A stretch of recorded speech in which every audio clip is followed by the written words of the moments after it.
जय माता दी मित्रों, आयुष ज्योतिष संस्थान में आपका स्वागत है। मित्रों, आज हम बात करेंगे एक महत्वपूर्ण विषय पर, सुखद वैवाहिक जीवन पर।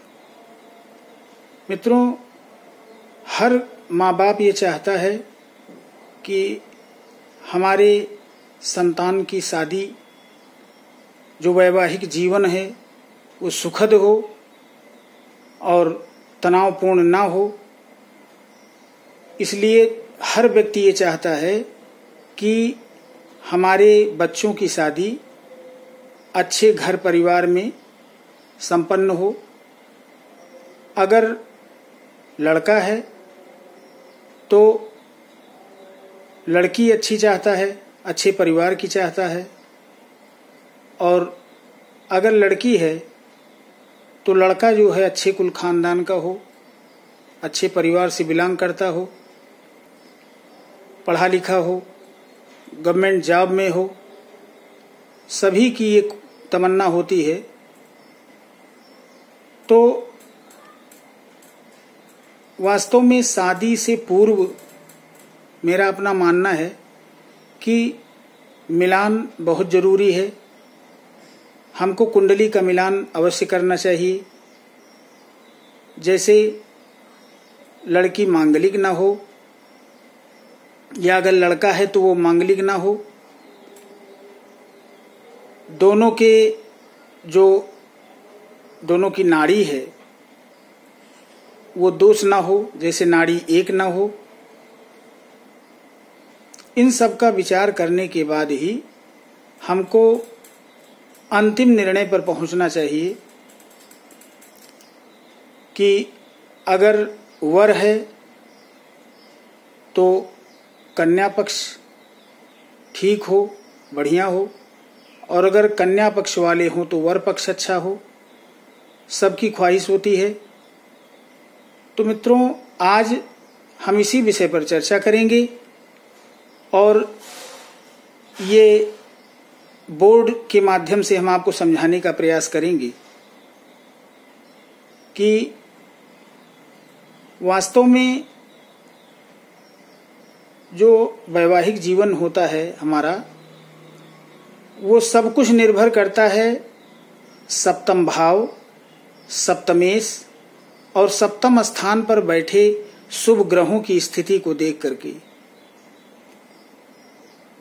मित्रों, अगर स्त्री की कुंडली है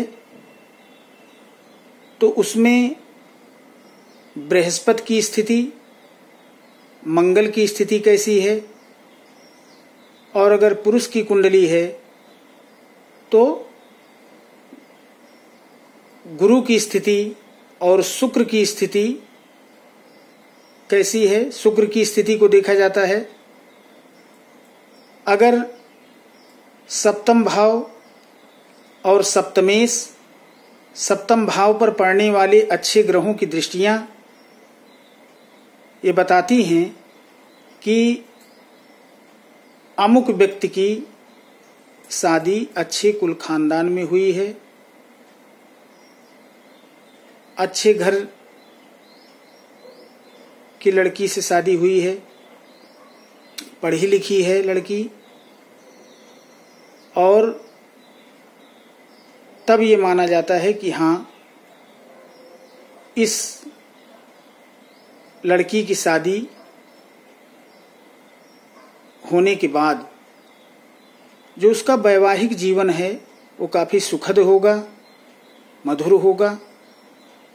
तो इसका निर्णय हम कैसे करें, इसी बात को हम समझाने के लिए आज इसी विषय पर हम चर्चा करेंगे, सुखी दाम्पत्य जीवन। मित्रों, इसको इस बोर्ड के माध्यम से समझने का प्रयास करें कि देखते हैं। ये देखिए, कन्या लग्न की कुंडली है। कन्या लग्न की कुंडली यहां दी गई है। अब यहां सप्तम स्थान पर देखिए, यहाँ पर जो शुक्र है सप्तम स्थान पर, वो मीन राशि में विराजमान है, यानी उच्च राशि का शुक्र है। मित्रों, ये मीन राशि है सप्तम स्थान पर।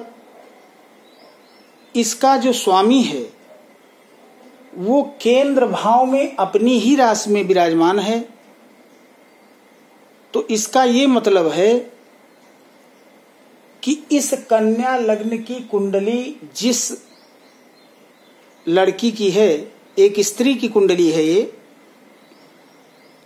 इसमें इसके पति की स्थिति बहुत ही अच्छी होगी। वह देखने में सुंदर होगा, आकर्षक होगा।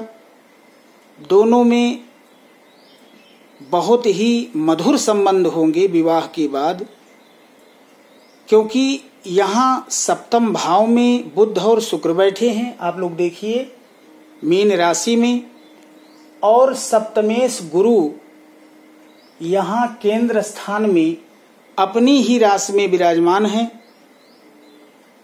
मित्रों, फिर देखिए चंद्रमा की स्थिति यहाँ उच्च राशि वृषभ में विराजमान है।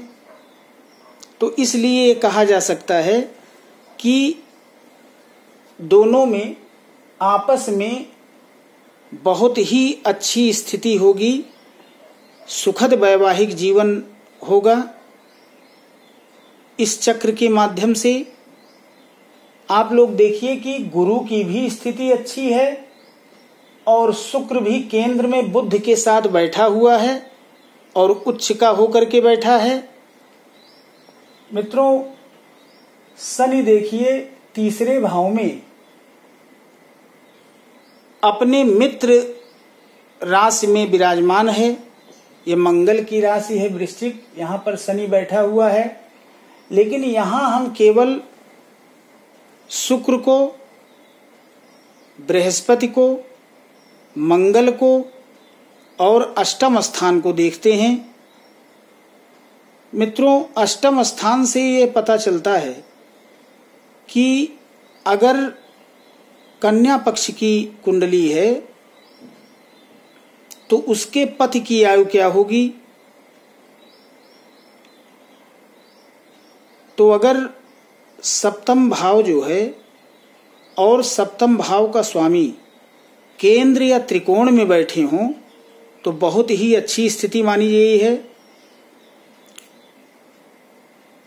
दूसरे,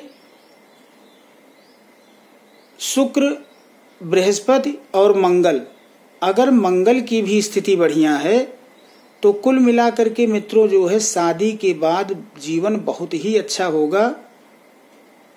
और ये तो रही जो है कि दाम्पत्य जीवन कैसा रहेगा, कौन कौन से ग्रह हैं। अगर कन्या की कुंडली को हम देख रहे हैं तो उसमें हम गुरु पर विचार करेंगे कि वो कहाँ पर बैठा है। कहीं 6, 8, 12 में तो नहीं बैठा है, कहीं नीच का होकर के तो नहीं बैठा है, कमजोर अवस्था में तो नहीं है।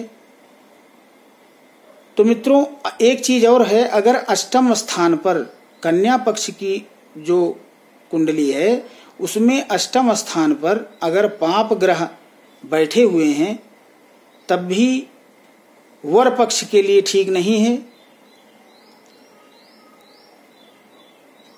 कन्या पक्ष के लिए ठीक नहीं है, कन्या पक्ष के लिए ठीक नहीं है। वैसे भी इसमें हमको जो है अब ये स्थिति हमको ये देखना चाहिए कि वास्तव में विवाह का योग कब बनेगा। अगर हम इस कुंडली के हिसाब से देखें तो सप्तमेश की दशा में या तो यहाँ पर सप्तमेश कौन बन रहा है, गुरु, क्योंकि यहाँ पर 12 नंबर लिखा है और 12 नंबर राशि के स्वामी होते हैं गुरु। ये यहाँ केंद्र स्थान पर बैठे हैं, इनकी दशा चल रही हो, इनकी महादशा चल रही हो या अंतरदशा चल रही हो। अगर सप्तमेश की दशा में शुक्र का अंतर हो या बृहस्पति का यहाँ बृहस्पति की दशा, अगर यहाँ बृहस्पति के महादशा चलेगी तो सप्तमेश की दशा में भी विवाह जल्दी होता है।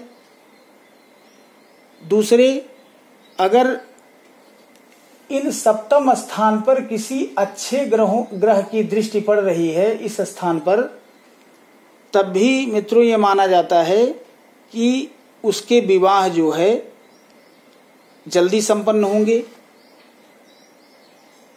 अब विवाह के बाद बाधा ना आए, किसी प्रकार की कोई समस्या ना हो, डाइवोर्स की स्थिति ना हो, या मामला जो है कोर्ट कचहरी तक पहुंच जाए, ऐसी स्थिति हो, तो मित्रों सप्तमेश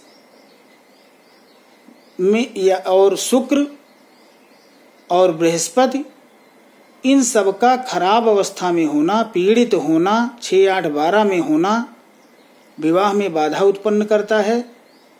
और इस प्रकार की स्थितियां निश्चित रूप से मानिए कि पैदा होती है।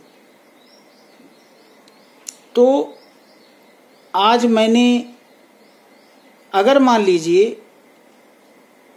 ऐसा है कि सप्तमेश और सप्तम भाव में बैठे ग्रह ठीक नहीं है, सप्तम भाव में पाप ग्रह बैठे हैं, या 6, 8, 12 में वो ग्रह चले गए हैं, सप्तमेश 6, 8, 12 में बैठा हो या नीच का होकर के बैठा हो, तो विवाह होने में देर होती है और बहुत ही समस्या होती है उस समय। तो इसके लिए मित्रों, अगर कन्या है तो उसको चाहिए कि वो बृहस्पतिवार का व्रत रहे, और अगर पुरुष है तो शुक्रवार के दिन जो है किसी सफेद गाय को खीर बनवा करके अपने हाथ से खिलाए। अगर वर पक्ष है तो उसको चाहिए, मैं एक मंत्र बता रहा हूं, इससे विवाह भी शीघ्र होगा और किसी प्रकार की कोई समस्या नहीं आएगी। उस व्यक्ति को रोज सुबह उठ करके स्नान करके इस मंत्र का कम से कम 51 बार उसको जाप करना है, चाहे लाल चंदन की माला से, चाहे रुद्राक्ष की माला से। वो मंत्र हम आपको बता रहे हैं। वो मंत्र इस प्रकार होगा कि पत्नीम मनोरमाम देहि मनोवृत्तानुसारिणीम तारिणीम दुर्ग संसार सागरस्य कुलोद्भवाम। एक बार फिर से बोल देता हूं ये मंत्र। पत्नीम मनोरमाम देहि मनोवृत्तानुसारिणीम तारिणीम दुर्ग संसार सागरस्य कुलोद्भवाम। यह मंत्र आपको दुर्गा सप्तशती के अर्गला स्तोत्र में आप देखेंगे तो आपको मिल जाएगा। दुर्गा सप्तशती में दिया हुआ अर्गला स्तोत्र आप देखेंगे कि उसमें दूसरे पेज में अंत में ये दिया गया है, आप देख सकते हैं।